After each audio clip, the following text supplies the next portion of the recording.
Hello, everyone, and thank you for tuning in on this talk on queer history in the UK for Pride Month at Warwick Uni for Warwick Student Union.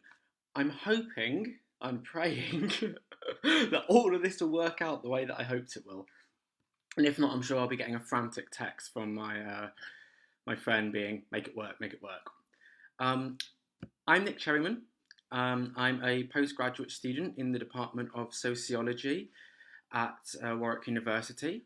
I look at queer, feminist, and drag theory. Some of you may have also seen me in the last lecture I did as drag queen IB Profane in IB Profane's Drag Through History.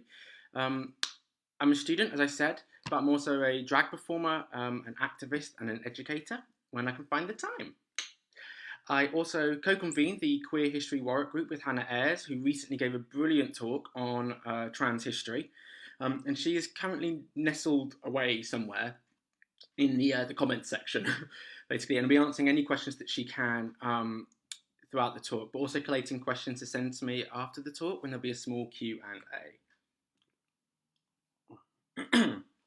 So, what am I hoping to do with this talk? Well, simply put, there is no way I can accurately cover all of LGBT history in the space of an hour. That's just impossible. Instead, what I've decided to do is to pick up on what I think are a few key issues and events and decide to query and challenge the conceptions that many people have about these certain events in history. And this isn't to openly challenge any readings of these events, and I'm not making a claim at any point in here to some sort of objectivity. But instead, I want to kind of give a small survey of important queer history, but also use this to probe out and challenge key events and highlight that history is not a solid construct, and there are many different ways we can interpret things. And most historical stories have a habit of reducing often very nuanced histories into much more sort of solid symbols that render everything kind of black and white with no shades of grey. I also want to mention that there is a lot of history that tends to focus on gay male history, and that this isn't a choice of me leaving out deliberately trans, bi, and lesbian histories, and they do exist. But it's more of a case that these areas are both, that more of the case in the past, the focus has been on men because basically misogynism. And there's also a massive lack of research in these areas because of trans misogynism. I will use the term flashpoints a couple of times, like flashpoints, in this talk. And I mean it as a way of discussing a particular moment in time which sparked a reaction of further action. And I hope that will be quite clear as I go on through the lecture exactly what I mean. And finally, I just want to kind of point out that I'm quite indebted to, in the more historically early areas of this talk, by the work of Stephen Dryden, who works for the British Library and does some amazing work, and I would really encourage you to go and read his work if you can. So, time to get underway. Get another drink. So, I'm starting with the Buggery Act. This was introduced in 1533 by Thomas Cromwell, who a lot of you might be familiar with as the lead character in the Hilary Mantel Wolf Hall series. This was the first civil sodomy law, and it was there, as I'm quoting, to tackle the detestable and abominable vice of buggery committed with mankind or beast. It is followed by, so the one I'm looking at is, I'm trying to do the camera magic, this one here, this little tiny one here that goes all the way up then to there. This one here, this significantly longer one, is about salmon, to give you an idea of sort of the length of the law. So it wasn't a massive law that went in. What it did do, though, and I've just zoomed in and trimmed here, was codify the fact that if you were convicted of, and at this point this was undefined, acts of buggery against mankind or beast, that you would be subject to, and I am quoting now, and you might be able to follow it, the offenders being hereof convicted by verdict, confession, or outlawry shall suffer such pains of death and losses, and penalties of their good chattels, debts, lands, tenements, and hereditaments, as felons do according to the common laws of this realm. This is a really long way of saying that. Um, this is just a really long way of saying that it was not only was the accused killed, but none of their belongings would pass on to their next of kin. I'm just making sure that I haven't. Oh yeah. This was a punishment then that actively hurt everyone surrounding the accused. So the preventative nature of this particular punishment was really great. And this, as a law, essentially remained on the books, conflicting between a civil law issue and an ecclesiastical issue. So it was moving between secular and religious courts, as England went through monarchs really quickly at this time and everyone had their opinion. It eventually settled in civil court in 1563 by Queen Elizabeth I. That said, over the next 100 years or so, the evidence suggests that there were actually very few people tried under this particular law, despite it obviously being illegal. Although after this, prosecutions did start to spike. There's been a bit of debate as to why this was the case, and whether or not this was a case of records just being destroyed, expunged, or simply put, just not enough research going into it. I want to move forward slightly though and talk about how it was ruled that even attempted sodomy was punishable by imprisonment and pillories, which I just want to make clear is not a light sentence. Pillories are what we're often told when we're younger. They're called stocks, but that's slightly different. Pillories is when you're tied into that bar with your hands up and your head's in the lock, and then basically, yeah. Victor Norton describes it as involving a public parade from the prison to the pillories, and then the convicted were strapped in and tied into the pillories themselves. Crowds would gather excitedly and go out of their way to make the whole experience as unpleasant as possible. Generally falling into a kind of mob rule. People were hit on the way to the pillories with stones and bricks in bags. They were called brickbats. And when they were there, they would have had rotten food, shit, both human and animal, mud, and dead animals thrown at them.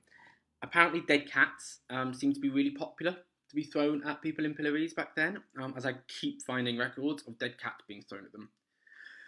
When it was particularly bad, people would have had their clothes torn off them by the force and volume of the projectiles, and would be so coated in mud and crap that by the end they were completely unrecognisable, even to the point where you wouldn't even be able to tell which direction the prisoner was standing in the pillory.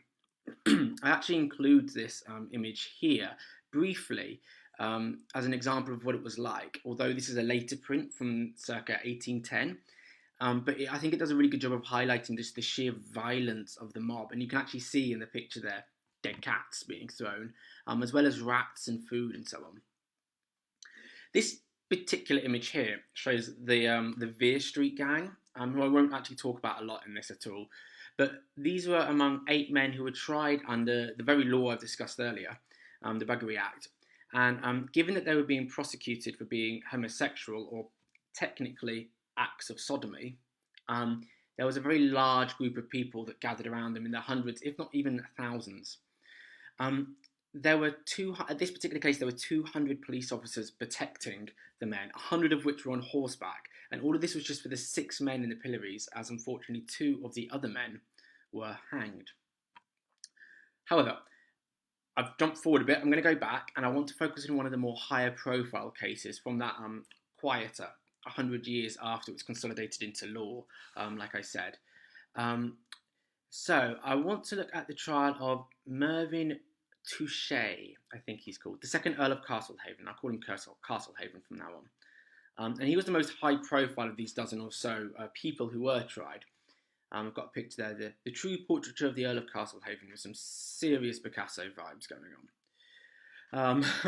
It was unclear in this case how much of this was an act of what we would call judicial murder, as he claimed by his wife and son, which is when someone was trying to get him executed under the law, whereby they were trying to benefit of his estate. Which I know earlier I said if you're convicted under this law, there would be no next of kin being passed on. What I would point out in this very particular case, though, is a lot of his estate was from Ireland, and his barony from Ireland, which actually protected a lot of his estate. So his wife and son would have had a lot to gain from that, even if he lost all of his English state. Some historians say, that his wife, Anne, was having an affair and was his equal in immorality. Now, just to be clear here, although I don't approve of the treatment of him, and even if some of the accusations against him are true, he was undeniably a really nasty piece of work. And as awful as he was, his trial actually set a really important precedent, although in a slightly different field, which I'll mention in a second. In short, he was tried for sodomy with two men who were essentially his favourites. And this is what he was ultimately beheaded for, which was allowed owing to his rank. He was killed along with his servant, who admitted the crime and thus doomed himself to death, and another man, Giles Browning, who was executed for the rape of Castlehaven's wife, in which it was claimed that Castlehaven restrained her, allowing the rape of Browning to take place. Without dwelling too long on this case, I think it's super important to note that this particular case set the leading precedent for allowing a wife to testify against her husband in a court of law. And although he lost, it was a slim majority, as not all judging him could agree if actual penetration took place in this act of sodomy, which was required at the time for proof. All in all, I've spent a while on this because I think it is super important to point out that this act sets a lot of the legal framework punishing gay men, and it highlights the focus on the act of gay sex rather than the actual person. And this is a particular rhetoric that carries on today towards homosexuals, and in particular men who have sex with men. And they are often penalised for the specific act of sex rather than actually being gay. And a really modern example of this is the gay blood ban, which, although has changed slightly recently, still, I would argue, in practice, essentially bans gay men from giving blood. But I can sort of talk about that in the Q&A if we need to later. So, I'm going to move on swiftly at this point, and I want to kind of move on from this sort of death penalty for the act of sodomy. By this point, buggery, which although previously, as I said, was kind of undefined, has been more specifically defined, finally, as anal sex between men and anyone, including women, or sex with animals, because that's apparently equal. The death penalty remained until the Offences of the Person Act of 1886, which rendered it punishable instead by a minimum of 10 years imprisonment.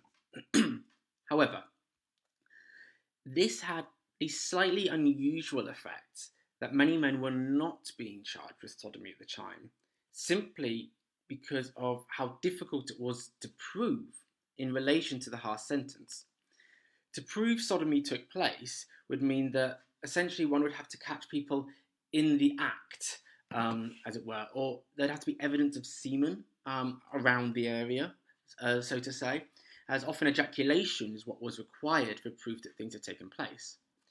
Bolton and Park, who I've got a picture of here, were two transvestites / drag queens. There's terminology which is quite complicated there.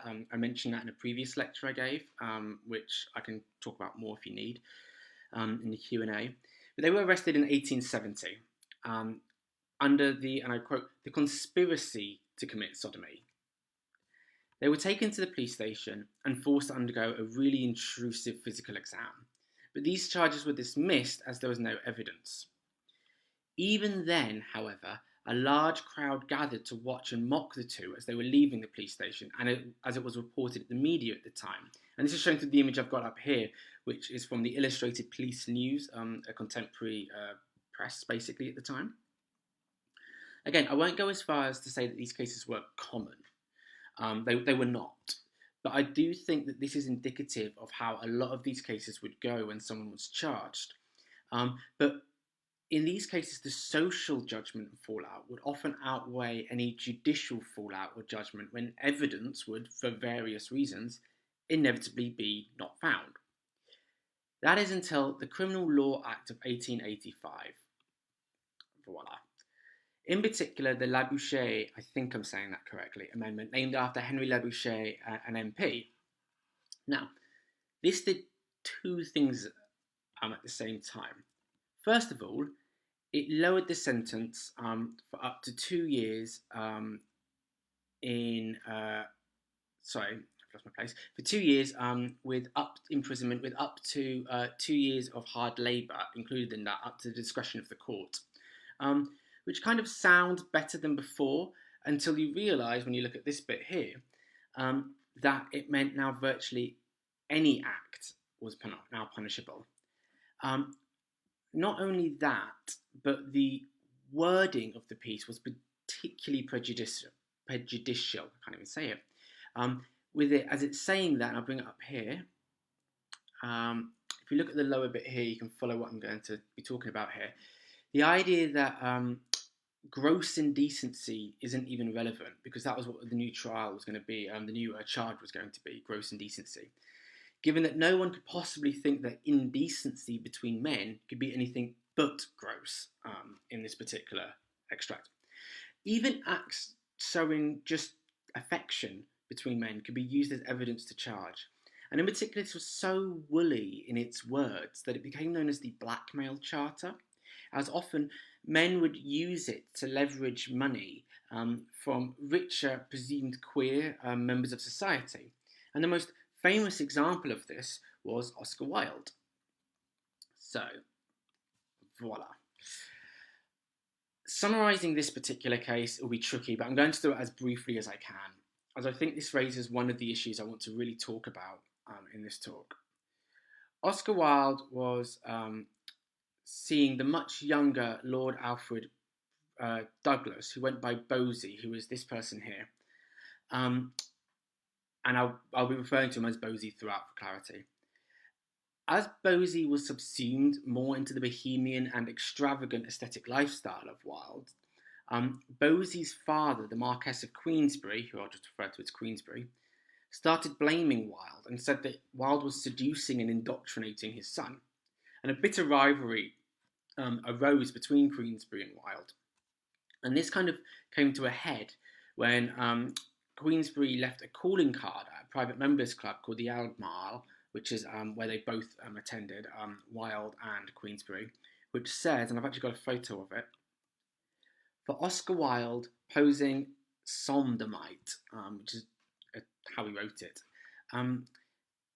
This essentially was tantamount to a public accusation of sodomy. So Wilde sued for libel. Against the recommendation of a lot of his friends. Apparently in the conversation, him and Bosie stormed out in anger. In short, Wilde lost.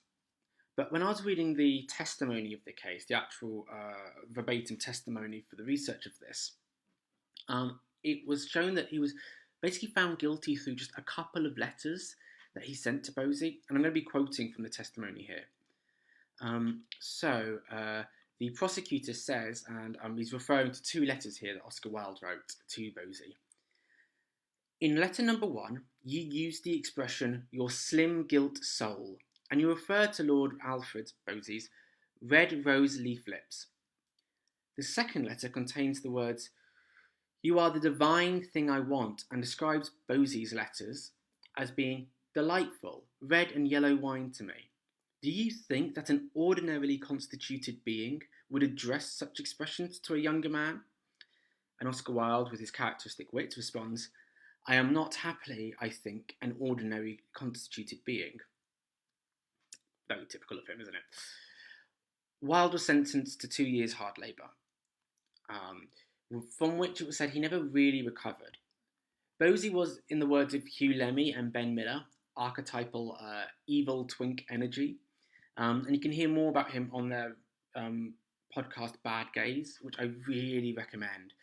Bosie goes on after this, and for a while supports Wilde, but eventually becomes quite an unpleasant person in terms of like quite anti-Semitic, very negative towards homosexuality. Now, the reason I bring this up is because it raises one of the ideas that I want to explore in this talk.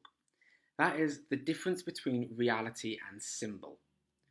Oscar Wilde was, without a shadow of a doubt, unfairly treated owing to his homosexuality. He spent a long time in prison, left a former shadow of his former self, and died at the age of 46 in Paris in the year 1900. And it seems pretty accepted that his early death was as a result of his time in prison. Since then, Wilde has been canonised and recanonised over and over again as somewhat of a gay martyr. And this is a picture of his tomb in Paris.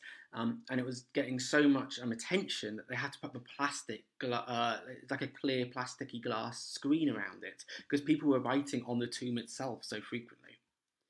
Now, I want to be really clear that I'm not casting any aspirations or dispersions on this sort of canonisation of him, and I am no way attempting to trivialise or dismiss the horrific treatment that Wilde and other gay men went through. But instead, I want to probe the idea that symbols can be both incredibly useful and incredibly reductive. I'll talk about this a bit later in a Stonewall segment that I'll be doing, so I won't dwell on it too much here. I wanted to point out that Oscar Wilde was essentially, in many ways, not an entirely nice person. He was an absolute snob in many regards, elitist. He lived a rather hedonistic life, even if it meant the upset of others, rightly or wrongly, and he had many other flaws as well. At the end of the day, he was human, with all the bad bits that come with humanity, as well as the good. And I mean to say, with all of this, that Wilde has become, as other things have, this symbol. That is, he comes to represent all queer people who have been subjected to draconian laws around the Victorian era and the turn of the century. People have rallied around this symbol, and he has, probably owing to his rather fantastic turn of phrase and wit, become a symbol of how these draconian rules have crushed many a genius who was gay and prevented from fully reaching his full potential, depriving the world of a great mind, as it were. However, by this very canonization of him as a gay martyr, does that mean that we are reducing all of the bad bits of him to nothing, really? So, is this canonization of Wilde ultimately an act of violence in his memory? Personally, I don't fall heavily on either side of this, and I think perhaps the word violence is a bit strong, but I do feel like there's something worth discussing here, particularly in regards to our queer symbols. I don't really talk a lot about Alan Turing in this talk, but I kind of want to mention it quickly, because I think he comes, and he's another person who gets reduced to this symbol of great genius whose potential has been lost. And he was also tried under the same Criminal Act of 1885. This led to him volunteering, I use that term extremely loosely, to chemical castration. And ultimately he killed himself in 1954, which is a time of living memory, I just want to remind everyone. These laws really didn't existed really not that long ago. And just for reference, if you are interested more in this, Dr. Laura Doan has written about Alan Turing in her article, Queer History, Queer Memory, The Case of Alan Turing. Now, this brings us to 1950s quite nicely, and I appreciate there's a lot I've glossed over in the World Wars here, but I just simply don't have the time to cover everything I want to. So, after the World War, there was a sharp increase in arrests for homosexual offences. And although multiple sources point to this, and there's no specific pinned down reason that everyone's agreeing with as to why. But alongside this, these cases were also coming under more and more media scrutiny, as they became something of a fascination for many people in the UK, who would follow these stories avidly. Of course, with a rise in media profile, there became more and more pressure from those who wanted a report discussing the re-evaluation of homosexuality as a crime. This came to a head when three aristocratic men were trialled for homosexual acts: Michael Pitt Rivers, Lord Montagu, and Peter Wildeblood, who famously explicitly stated his homosexuality in the courtroom. They were all sentenced between 12 and 18 months in prison, and this trial was instrumental in the following legislature that I'm going to talk about here. In the same year Alan Turing died, in 1954, the Home Secretary, then David Maxwell Fyfe, appointed the Department Committee on Homosexual Offences and Prostitution in Great Britain under the leadership of Sir John Wolfenden, which I'm hoping is ringing bells now. This committee created what is now known as the Wolfenden Report, published on the 4th of September 1957, so 3 years after Alan Turing killed himself. The committee met 62 times over 3 years, Half of these days were reserved for interviewing people. The panel consisted of 15 people, 11 men and 4 women. But to give you an idea of the kind of environment that this was all taking place in, to protect the ladies in the room, homosexuals and prostitutes, despite the words being in the name of the committee, were actually given code words for day-to-day discussion, named after the biscuit brand Huntley and Palmer's, Huntley for homosexual and Palmer's for prostitutes. However, despite the time they put aside for these interviews, the committee, unsurprisingly, struggled to find gay men to speak about their experiences, as coming out would be risky to say the least. After debating several ideas, including putting an advert in the paper, they actually tracked down and spoke to people, and they interviewed Peter Wildeblood, who was one of the people who was tried earlier, as well as Carl Winter, a V&A museum curator, and Patrick Trevor Roper, men who were kind of openly secret gay in a very hostile environment. And they were given specific pseudonyms to protect their identity, as the Doctor and Mr. White. I don't think it can be stressed how important it is that in this moment of flux that these 3 people chose to stand up for their rights and helped enact a change for literally millions of people since then. So what became of all of this? All but one of the members of the committee, out of the 15, stated, and I'm quoting, that homosexual behaviour between consenting adults in private should no longer be considered a criminal offence. I hope that by now I don't have to point out how brave these men were to be interviewed by the committee. And no doubt their testimony allowed this particular recommendation to go ahead. All agreed except one person, as I said, called James Adair. And he was the Procurator Fiscal for Glasgow and was so appalled by this majority decision that he wrote a lengthy response against it. In the end, with a bit of back and forth, the British government ratified into law the Wolfenden Report's findings in the Sexual Offences Act in 1967. However, owing at least in part to Adair's annoyance, Scotland and Northern Ireland were not included in this, and as such, people in Scotland would have to wait until 1980 and in Northern Ireland until 1982 before they were afforded the same protections in law. Interestingly, and just as a tidbit on the side, it has never been proved to have been an influence, but Wolfenden's son was gay and was in his early 20s when the report came out. If Wolfenden knew about his son being gay, it isn't entirely clear. The son was a spy, and this was known, though, because the KGB ended up utilising it against him. But that's a different story, but something you might be interested in looking in. Now, I'm going to take a swift detour across the pond for perhaps the most famous of all queer flashpoints, and that is Stonewall. I know this talk is primarily British history, but the impact of Stonewall is too big to not mention, and its impact over here was massive as well. What I want to do is explore Stonewall riots through the lens of symbol versus reality, though. Traditionally, the story goes that the police raided Stonewall Inn on June the 28th, 1969, the day Judy Garland had been buried. Spurred on by the collective mourning of the queer community having lost Judy on the 22nd, when the police raided the bar, the community had had enough. Marsha P. Johnson, or Stormy Delavier, or Sylvia Rivera, popular members of the community, were all present at the raid, and one of them threw a shot glass that smashed a mirror behind the bar. This then sparked a collective form of resistance against the police in the form of a riot, and the rest is history. Now, before I tell you what the evidence and testimony of the night says, which is very different to that story, I guess I want to ask, does this matter if this story is the whole truth? Or even if it's not even close to the truth? Often, nowadays, we see slogans that say things like the first Pride was a riot, or trans women of colour throwing bricks fought for my right to marry, and so on. These again are rallying cries now that people flock behind, and they often are able to speak on behalf of people who struggle to find the words to speak. So, will me sitting here and doing a, well, actually, be beneficial to anyone? Well, yes and no is my answer. So, what people say happened, who were actually there.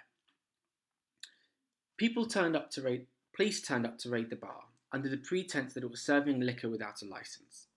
When they got there, many people were ushered out onto the street and gathered in the park over the road. As the police raided the bar, more people gathered outside. They started cheering and gathering in numbers, and the police were clearly getting uncomfortable at the growing crowd. Several formed a line and faced off against the police, who were annoyed and arrested some people when they refused to disperse. People then gathered over the next few days outside the inn, and this community spirit is what started and was the start of the Gay Liberation Front, which then organised and utilised the momentum gathered by Stonewall to organise the first marches, Pride marches, which took place on the first anniversary in 3 cities simultaneously, which are San Francisco, Los Angeles, and New York. So they were actually on either side of America on the coasts. Some facts from the night. Marsha P. Johnson, by her own testimony, didn't arrive until it was well underway. Neither was Sylvia Rivera, who jokes that she's been credited with throwing the first Molotov cocktail, when in fact she only threw the second. For the record, there's no evidence that Molotov cocktails were actually thrown. Stonewall was not the first act of collective resistance in the queer community, and there had been several organisations and sit-ins / protests at previous gay venues to protest the treatment of homosexuals in the US. The term riot has been highly contested, and some people who were present at the event reject that term entirely. And they say actually it wasn't really a riot so much as dancing and cheering on the streets. And other terms that people who were there have utilised is uprising or rebellion. And the man who used rebellion that I saw when I watched an interview with him, he wanted to make it very clear that this wasn't a rebellion against the system, it was a rebellion from within. The Stonewall Bar was a massive dive bar. It was not the jewel in the crown of the gay community, which at the time, that area was about 3 blocks. It was run by the mafia, which was common in gay bars at the time, and was a, quote, hellhole. In my research, one thing everyone keeps mentioning is how watered down the drinks were. There have been 4 accounts, independently, that say there was a gender non-conforming woman who the police were being rough with, and she cried to the crowd, and this galvanised the crowd to gather. Some say this was Stormy Delavier, but she sometimes claimed credit for it, and sometimes flat out rejected it was her. So in reality, no one is actually 100% sure who that woman was. Stones were thrown, but bricks are questionable. No one says they threw any bricks, and people who were there often ask where these bricks would have come from. But several did say they did dig up stones and throw them. And there was not a single kick line. There were many. Several participants remembered the lyrics they were singing, and they recounted them, and again, several did this separately. And the lyrics were, "We are the Stonewall girls, we wear our hair in curls, we don't wear underwear to show our pubic hair." So the theme tune of a popular kids show at the time, Howdy Doody. So, I think it's clear that whatever happened, it doesn't necessarily align with the mythologising that takes place. Overall, it's generally recognised that no one is 100% sure what happened, or even who was there exactly. I haven't included many pictures here, for the reason that I simply can't attribute them for sure to the Stonewall riots themselves when I was looking. And many the pictures contain quite anachronistic elements that simply mean they could not have been taken there. So there were lots of pictures that say they were from the Stonewall, which had protest signs saying the GLF, the Gay Liberation Front, which was actually founded after Stonewall. This particular picture here I've got, I think, is the only one I can for sure say was from the night, and it was from the New York Daily News. And they called them street kids face off against the police. Obviously, it looks like, this is just my personal reading here, it looks like there's obviously some sort of commotion there. I wouldn't go as far as to say that was a riot. So I kind of want to be like, where does this idea of a riot come from? And I think that comes from possibly the most famous article about this, which was also written in the New York Daily News on the 6th of July by Jerry Lisker. It is, frankly, a homophobic piece of writing. And it was exaggerated what happened to comic effect in an attempt to trivialise the issues at place.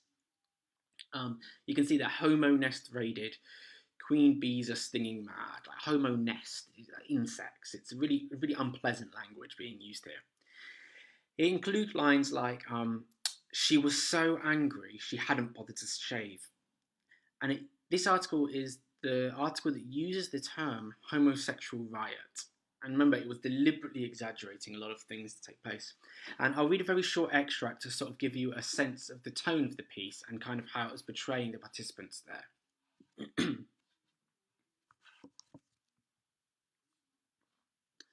The whole proceeding took the aura of a homosexual Academy Awards night. The queens pranced out to the street, blowing kisses and waving to the crowd.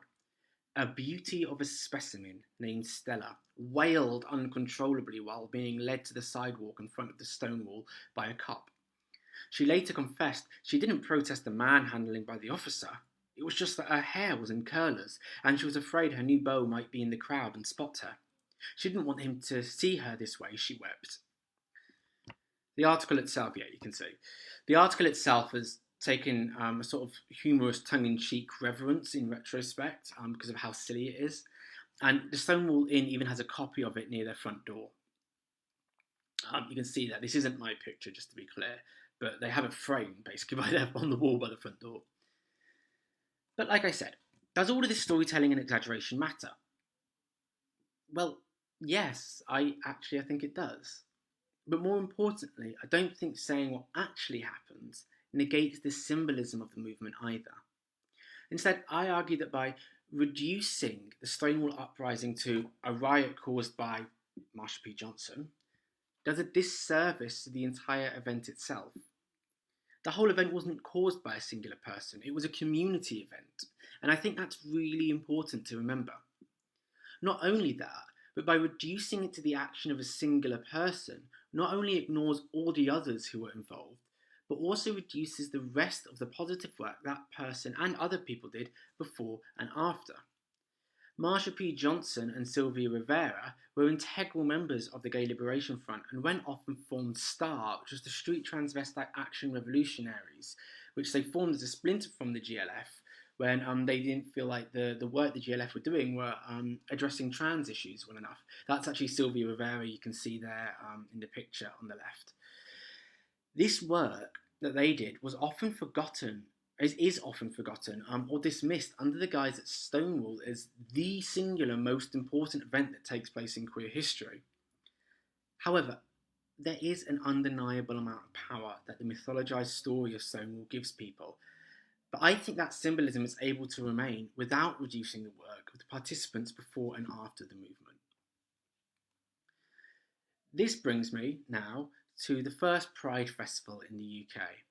And this took place on the 1st of July 1972, 3 years after Stonewall, on the nearest Saturday to the event. This was organised by the UK branch of the GLF, the Gay Liberation Front, following in the footsteps of the US branches. Numbers vary on how many people turned up, but they tend to say around approximately 1,000 people, primarily LGBTQ plus folks, rocked up and marched towards Trafalgar Square for a kiss-in. This picture here is from an interview with someone who was actually there, and it's their own pictures of the event. And I kind of want to point out and remind everyone that this was revolutionary at the time. Remembering that only 5 years earlier, homosexuality, or homosexual acts more specifically, were legalised in the UK. And I guess what I want to draw out here is how events like Stonewall can have this massive ripple effect around the world. And what started as genuinely quite a small uprising in a dive bar has turned into this massive around-the-world rights movement. Again, looking at these moments as catalysts for change, these flashpoints, I want to look at the GLF very briefly. They disbanded after just 3 years. They were incredibly short-lived. However, it's impossible to overstate the importance of this movement. And I would argue that they are at least on par with, and probably even higher actually, than the Stonewall on important issues in queer history. Many activists that were involved in the GLF went on to do some really impressive things, an example being Marsha P. Johnson and Sylvia Rivera in the US, as I said above. But in the UK, we have the likes of Peter Tatchell, who's now a very famous LGBT and social rights activist. and academics such as Simon Watney, who went on to form groups such as Outrage, which was actually formed after the murder of a gay man 30 years ago last April, so 1990. Again, there were many, many things that the GLF did, and primarily it acted as the first rallying point for many activists who went off and formed their own separatist groups afterwards. Things such as the Pride parades that happen around the world yearly would simply not have happened without the GLF being formed. And recently, just because it's interesting, as of last year, 2019, the GLF rebanded at Pride in the UK. But I won't dwell on that hugely for brevity because I do need to move on. Now, I move on to the AIDS crisis in the UK context specifically. The first reported case of AIDS in the UK was in 1981. HIV, which develops into AIDS, was originally referred to, albeit extremely briefly, as GRID, which was gay-related immune deficiency. It was alternatively known in the media colloquially as the gay plague, gay cancer, gay pneumonia, etc., etc. And although it was never called GRID in the actual medical journals, as it was evident it didn't only affect gay men, the association between gay men and this sort of gay plague remained. The UK government was using these very alarming, albeit quite effective ads involving giant black monolithic tombstones with AIDS across it. You can see the picture here. And "Don't die of ignorance" emblazoned across it. When I mentioned I was talking about this topic in a conversation with my mum, she told me a story actually about my brother when he was 4 and was really ill with measles. And he didn't really understand what was happening at the time, being 4. And he looked at my mum and asked when he was ill, "Am I going to die of AIDS?" Now, I tell that story only to really impress the atmosphere that was pressing on people in the UK from the early to mid-80s, and that there really was an atmosphere of fear sort of permeating a lot of society about this illness that no one really knew much about. The adverts from the government would literally say things like, "If you ignore this, it could be the death of you." And they sent leaflets to every house. Undoubtedly, the AIDS crisis ravaged the gay community in the UK, both in its very real physical effects, but also its social effects that led to the ongoing ostracisation and discrimination against gay men and other queer bodies. One of the first victims of AIDS in the UK was Terry Higgins, who died on the 4th of July 1982. AIDS had only been identified the previous year, making Terry one of the first in the UK to have been recorded with AIDS as a cause of death. In response to his death, his partner and close friends set up a Terence Higgins Trust to raise funds for research to prevent suffering for those living with HIV and AIDS, although it was originally under the name Terry Higgins Trust. Later, this was formalised into the Terence Higgins Trust, and they are now the UK and Europe's biggest HIV and AIDS charity. The name Terence Higgins was chosen as a name in an attempt to humanise those who live with the disease in a climate of fear, and Terry himself is now obviously the namesake of this enormous charity. And I guess I want to ask here, at the risk of repeating myself, and to be clear, I'm not sitting on either side of the argument on this. This was done out of love for a person, and he has become a symbol. Ironically, by making him the name of an international charity, very few people know now the story of who Terence Higgins was. Does this matter in this case? Can we speak on behalf of those who become symbols for broader purposes? I fully appreciate as well that this is not a specific LGBT issue either, and these questions can be levied at many, many charities and trusts and so on. And again, I'm not casting any specific judgment on this when asking the question, but more asking questions that I hope will make you think of the symbolism of the name in relation to the namesake themselves. I mean, I guess a similar question could be asked about the gay rights charity Stonewall for exactly the same reason. And it could be argued that neither of these charities would be as large or successful had they been under different names, but I am just speculating there. The late 80s, though, also brought with it something that has become something of a bogeyman in the LGBT community, courtesy of Margaret Thatcher's Tory government, Section 28, which was released in 1988. This particular piece of legislation stated that local authorities, and I am quoting here, shall not intentionally promote homosexuality or publish material with the intention of promoting homosexuality, or promote the teaching in any maintained school of the acceptability of homosexuality as a pretended family relationship. Now, this was passed at the height of homophobia in the UK, with 1987, this was 1988, showing a peak in negative attitudes towards homosexuality, particularly following the many years of negative media portrayal in relation to AIDS, as discussed earlier. In 1987, the British Social Attitudes Survey showed that 75% of people in Britain felt that homosexuality was, I'm quoting, always or mostly wrong, with only 11% saying it was never wrong. To give a comparison, in 2018, 16%, 1/6, said it was always or mostly wrong, with 66% saying it was never wrong. I'm not trying to say this is good, by the way, I'm just trying to give you an idea of the scale of difference. I think there's a lot of work that still needs to be done. You can actually see, just very quickly as a bit of a tangent, on the bottom here, nothing shall be taken to prohibit the doing of anything for the purposes of treatment or preventing the spread of disease. They're obviously referring to AIDS there. It's the unspoken truth that's sort of undercovered throughout this particular legislation. So they kind of use this as a sort of disclaimer to protect themselves, saying, no, we're still protecting people. Now, this legislation was undeniably homophobic, and without question, it was spurred on by the level of prejudice against homosexuality from the general public. This was not without controversy, though, at the time, and the night before the vote, 4 lesbians invaded the 6 o'clock news during the bulletin and handcuffed themselves to the desk and news camera, chanting "Stop Section 28." They were taken away by police and eventually released without charge, and you can see all of this unfurl really easily online if you just Google "lesbians invade BBC," which I think more people should do a search of, just because I think it's hilarious.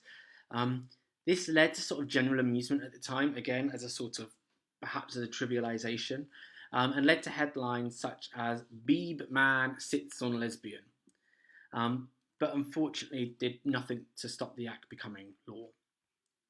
Now, this has since been repealed in 2003 and 2004 in various places, but looking at what this did at the time is interesting. The act itself undeniably had an effect, even if no one was actually prosecuted or challenged for breaching the act. Many schools, for fear that they would be targeted, rolled back on any discussion of homosexuality and homosexual relationships, often removing support mechanisms for students who were coming out at this very difficult time in society.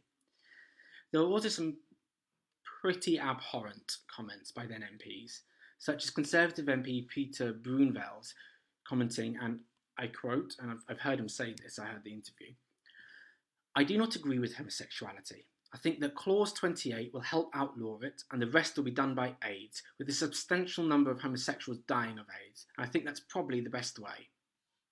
It's disgusting, isn't it? Section 28 galvanised the gay rights movement in the UK and gave a specific target of focus for many groups that had fragmented as time had gone on with their different aims.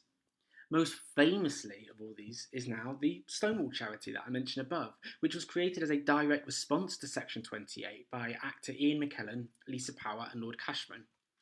Ironically, despite the very real effect in schools in an attempt to quash any sort of normalisation of the non-normative relationships that queer people might have, the response to this by the gay community was to cause an explosion of charitable causes. And now there are extremely powerful charities lobbying for LGBT plus rights, built on the back of this Section 28. The queer community pulled together in the face of this act, which I would argue became to represent the long history of homophobia in British politics. Section 28 became the symbol of not only the ongoing discrimination in political discourses surrounding LGBTQ plus rights, but also became emblematic of the Tory party as the nasty anti-gay party. While Stonewall was, for example, a symbol for people to rally behind, Section 28 became a symbol for people to rally against. Now, I'm going to wrap up here, mainly because you're probably all bored of listening to me, and I have only a certain amount I can talk about this without belabouring the point. Before I go on, I want to mention that Section 28, which I said was repealed after 15 years, and after one attempt, was repealed let me say that again. It was repealed after 15 years in 2003 and 4, although there was one attempt at this being repealed. It was rejected in the year 2000, with what future Prime Minister and then Shadow Education Minister Theresa May called a victory for common sense. The age of consent for homosexual couples was lowered to 16, the same as heterosexual couples, but only in 2001. And I actually remember both the age of consent being equalised and Section 28 being removed when I was in school. The age of consent for much as I lambasted, the Act of 1885, which was the one that Oscar Wilde was convicted under, I would also use this conclusion to point out that had this act never happened, the age of consent would have remained at 13 in the UK. Much as I find codification of homophobia into law abhorrent, I can't help but feel that it's more complicated and it's missing entire things because they've been reduced to symbolic totems to rally against them for. Now, I'm not going to dwell a large amount on this, but I would just really like to point out in my last little bit here about recent debates regarding symbols in the LGBT community. Recently, as in the past 2 years, there have been big discussions on the use of the pride flag and whether organisations should adopt the progressive flag or not. There is a huge amount of pride behind the LGBT rainbow flag generally, which is this one here, and has been since its conception in 1978. Although there have been issues about whether or not we should adopt the progressive flag, which is this one underneath. This has also been raised as problematic about queer virtue signalling by big companies and corporations trying to present as gay-friendly for the pink pound. And finally, this has been raised really recently, given the recent pandemic, with many using the rainbow for NHS support. Corporations generally have repurposed a lot of pride merchandise to be marketed as support for the NHS, which many in the LGBT community felt was an appropriation of gay symbolism during Pride Month. I'm not going to weigh in a lot on this issue on this lecture right now, but I think it's interesting that if you look at a lot of the corporations, they're using the 6-stripe flag, which is actually the LGBT flag, whereas a lot of the rainbows that you see like children drawing and putting up in windows is the 7-striped rainbow. So a lot of these, I would argue, were designed originally for pride because the pride flag actually is different from the rainbow itself. That said, I'm not going to dwell too much on where I fall on my opinion on this, but I think that's an interesting counterpoint of discussion when thinking about symbols and the juxtaposition between the solidity and fluidity that symbols can and often simultaneously adopt. Now, I am going to take a 1-minute break whilst I grab a drink, and then I can be back, and Hannah is hopefully going to send me some potential questions that might have come up, or anything, in the talk. So feel free to ask questions now, and I'll be back in a moment.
Right, I'm back. I think Hannah might still be writing something, but it's pretty low on the questions, which is good. It's good for me. I'm not put on the spot.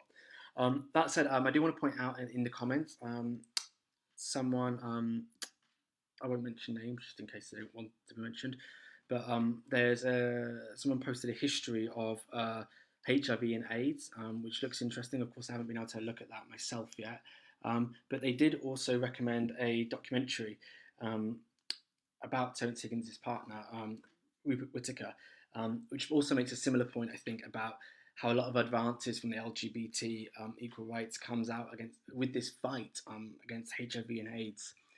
I would add to that that it's not just HIV and AIDS. There's a lot of political movement in the 80s, just generally in the UK anyway, but in particular amongst the queer community. And I think that that is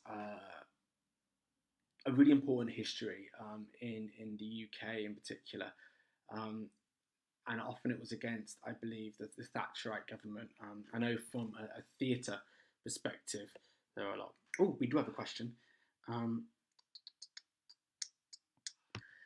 So, the question I've got here is, what are your thoughts on how important changes to the law have been for the fight for queer rights? Do legal changes simply follow social changes, or do they significantly push equality forward in and of themselves? What came first, the chicken or the egg, is my response there. I think that often, particularly on more marginalised groups, there is always a radical, I use that term loosely, fighting for human rights, it shouldn't be radical, sort of movement where people at the vanguard, that's what I'm looking for, at the vanguard push forward for change.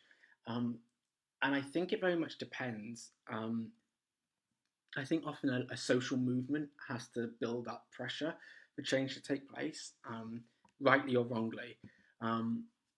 A really good example actually would be like the current Black Lives Matter stuff.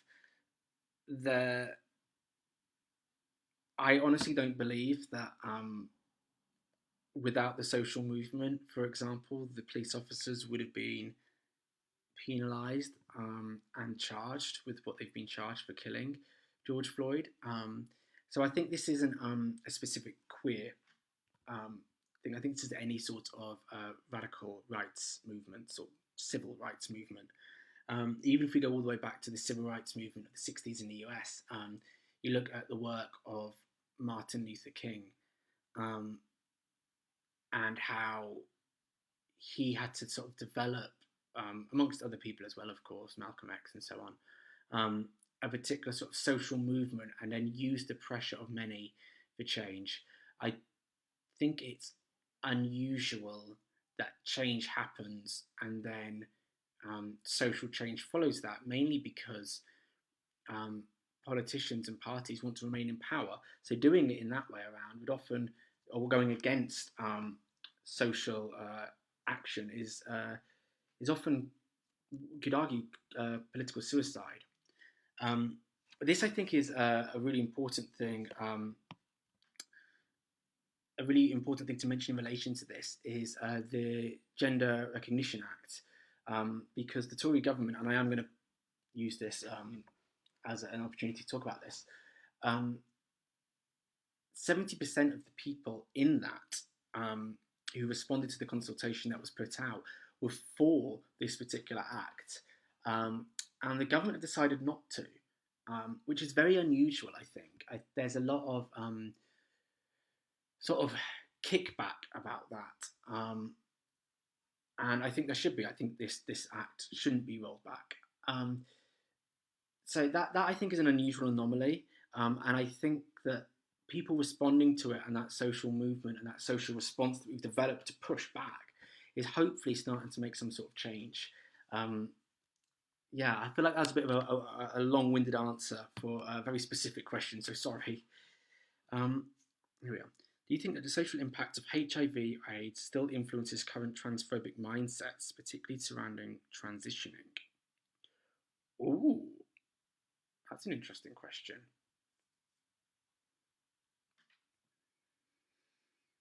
The short answer is I don't know. I just haven't thought about that. I think HIV and AIDS carries a particular stigma still. I wouldn't feel comfortable enough making a judgment call on whether or not it has an issue on transitioning. I think for all queer bodies generally, there is an element of fear, particularly towards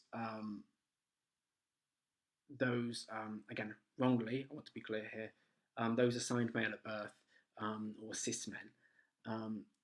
There's the assigned male at birth is because often people assume or read incorrectly that, oh, I'm male, therefore they must have AIDS. And I think there's a lot of that throwback still from that history, from the 80s that I was talking about. Like I said, that's not actually how things are. I want to be really clear about that. I think all queer bodies are subject to that sort of discrimination, is the short answer. And I have no doubt there probably is some sort of effect. I don't feel comfortable saying exactly what, just because I haven't really had the chance to think about it. And that's a really interesting question, though. I like that. Right, I think that was it on the questions. And I'm getting a sore throat, so I'm going to go. Thank you all, everyone, for listening in.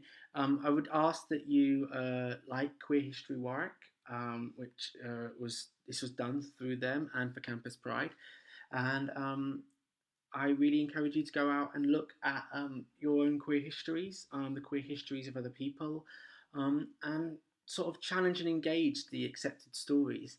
If anything, only to be more aware of these histories, not necessarily even if you change your mind about it, but I think there's so much that can be had through the discussion between histories that are no longer objective, and we take on this subjective reading of it from different people.